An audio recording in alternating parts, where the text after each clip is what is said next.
En effet, alors que la célébration de Noël le 25 décembre est attestée pour la première fois en l'an 354, il décida au 8e siècle de faire débuter l'ère chrétienne le jour de la circoncision de Jésus, 8 jours après sa soi-disant naissance, soit le 1er janvier. C'est le général Jules César qui a décidé que le 1er janvier serait le jour de l'an.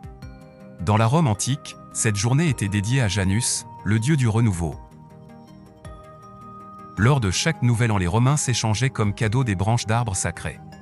Par la suite, ils se mirent à s'offrir des noix recouvertes d'or ou des pièces frappées à l'effigie de Janus, le dieu des portes et des débuts.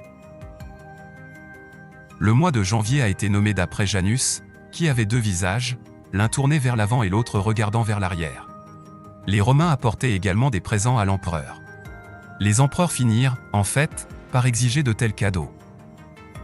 Mais en l'an 567 de notre ère, l'Église chrétienne proscrit cette coutume ainsi que certaines autres pratiques païennes du Nouvel An. Voilà l'origine.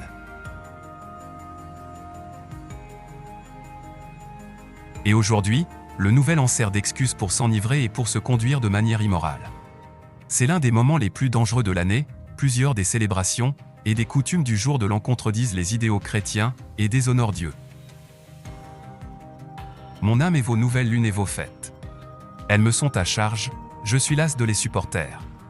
Donc pour les croyants de la Sainte Parole, et pour ceux qui honorent Dieu, ce 1er jour de l'année doit être une journée de méditation, et non de fête. Et d'ailleurs, dans la Bible, ce 1er jour de l'année était une journée triste et explicatif.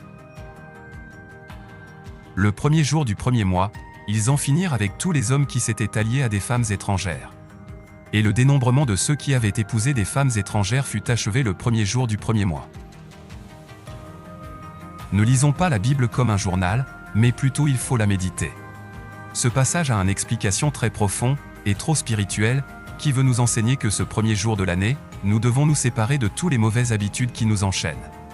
Le mensonge, le vol, la tuerie, la prostitution, la haine, l'orgueil, la masturbation, la jalousie, l'animosité et toute autre habitude qui nous sépare avec Dieu, ce 1er jour de l'année finissons. Lavez-vous, purifiez-vous, ôtez de devant mes yeux la méchanceté de vos actions, cessez de faire le mal. Venez et plaidons, dit l'Éternel. Si vos péchés sont comme le cramoisi, ils deviendront blancs comme la neige, s'ils sont rouges comme la pourpre, ils deviendront comme la laine. Voilà ce que la parole de Dieu nous demande. Évitons donc de nous introduire dans des festivités mondaines, soyons des vrais enfants de Dieu. Sachez bien que plus les années avancent, plus vous vous approchez vers vos derniers jours. Alors, soyez prudents et évitez les sentiments. Et merci pour votre fidélité et confiance. Vous nous avez suivis durant toute l'année 2023. Vos likes, abonnements, partages ont fait grandir notre audience.